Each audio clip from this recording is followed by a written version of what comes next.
À 10 ans, Ricardo a eu un accident en sautant par-dessus une barrière. Il n'avait pas remarqué un mince câble métallique caché derrière qui a fait que sa tête heurte le sol en premier. Après cet accident, sa vue a baissé. À l'école, il avait de la peine à lire ce que le professeur écrivait au tableau. Aussi, a-t-il demandé à pouvoir s'asseoir devant. Quelque temps plus tard, il n'arrivait plus à lire de là où il se trouvait. Finalement, le maître l'a renvoyé à la maison en disant que l'école ne pouvait prendre en charge un enfant aveugle. Les parents de Ricardo l'ont emmené consulter plusieurs médecins, mais aucun n'a pu l'aider. Il disait que jamais plus il ne verrait. Ricardo était vraiment triste. Il ne pouvait plus jouer au foot, faire de la bicyclette et jouer à cache-cache avec ses copains. Quand il sortait, il les entendait se moquer de lui. Les garçons et les filles pensaient que leurs plaisanteries n'étaient pas méchantes. Ils ne savaient pas combien leurs paroles blessaient Ricardo. Il se sentait désespéré. Un jour, un cousin plus âgé que lui l'a invité à se joindre à une sortie de la troupe des explorateurs dont il était le chef. Ricardo n'avait pas envie d'y aller, mais son cousin a insisté de sorte que pour finir, il y est allé. Il était tout surpris de pouvoir participer à plusieurs des activités du groupe. Son cousin lui a même demandé de lui donner un coup de main. Ricardo s'est senti utile et cela lui a plu. Peu de temps après, il a entendu une prédication qui a créé en lui le désir de donner son cœur à Jésus. Mais un problème est survenu. Au cours de la classe baptismale, l'enseignant a demandé à ceux qui désiraient être baptisés d'apprendre par cœur les 10 commandements.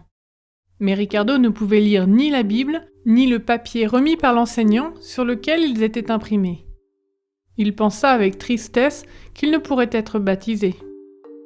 À la maison, sa maman l'a encouragé. « Si c'est la volonté de Dieu, disait-elle, tu seras baptisé. » Au cours de la semaine, sa grande sœur lui a lu les 10 commandements.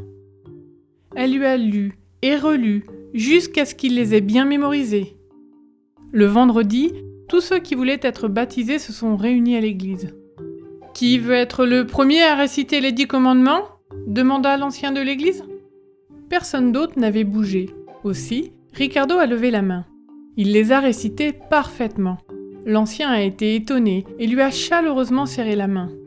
Puis, se tournant vers les autres, il a demandé « Qui veut réciter comme Ricardo ?» Le lendemain, c'était sabbat. Tous ont été baptisés, et lui aussi. Quelque temps après, on l'a invité à raconter l'histoire missionnaire lors de l'école du sabbat. Quand ils ont appris cela, quelques membres d'église ont dit aux responsables « Ricardo ne peut pas raconter l'histoire puisqu'il ne peut pas lire », ont-ils dit. Le responsable a gentiment touché l'épaule de Ricardo. « Entends-tu ce qu'ils disent ?»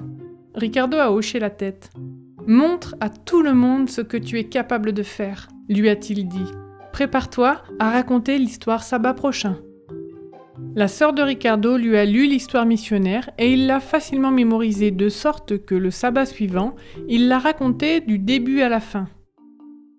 Quand il l'a eu fini, de joyeux « Amen » ont rempli l'église. Tous étaient étonnés. Aujourd'hui, Ricardo est un étudiant de 25 ans qui se prépare à devenir pasteur. Il a eu en charge une troupe d'explorateurs pendant les 2 dernières années et il prêche régulièrement dans les églises de l'Angola. Des dizaines de personnes ont été baptisées après avoir écouté ses sermons. Vos offrandes généreuses aideront à construire une école dans la ville de Luanda où Ricardo est né. Priez pour que l'œuvre accomplie par cette école débouche sur l'engagement d'autres personnes qui, comme Ricardo, voudront parler de Jésus autour d'eux. Merci de soutenir la mission.